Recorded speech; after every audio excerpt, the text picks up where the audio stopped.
विषय नसावा तर काय असावा? भगवंत असावा. मग मला सांगा, आपल्याला जीवन जगत असताना आपल्याला प्रचिती कशाची यावी?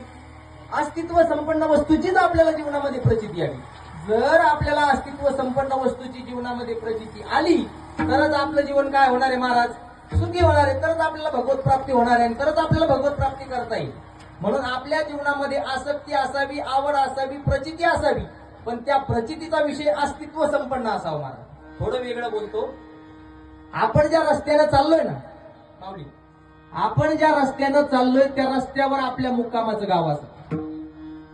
आपण ज्या रस्त्यानं चाललोय त्या रस्त्यावर आपल्या मुक्कामाचं गाव असावं. आणि असं जर नसेल, आपण ज्या रस्त्यानं चाललोय तो रस्ता तरी आपल्या मुक्कामाच्या गावाला जाणार असं. आलंय का लक्षात? आपण ज्या रस्त्यानं चाललोय तो रस्ता तरी आपल्या मुक्कामाच्या गावाला जाणार असं. आपल्याला जे कळतंय अनिल महाराज ते आपल्या हिताचं असावं. आपल्याला जे कळतंय ते आपल्या हिताचं असावं.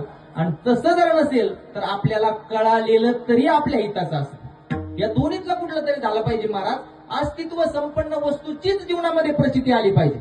मग या जगामध्ये अस्तित्व संपन्न वस्तू अशी काय आहे महाराज की ज्या वस्तूचं आम्ही अनुकरण केल्यानंतर आम्हाला भगवत प्राप्ती करता येईल? काय अस्तित्व संपन्न वस्तू या जगामध्ये? तर महाराज पहिलं समजून घ्या, अस्तित्व संपन्न म्हणजे काय? अस्तित्व संपन्न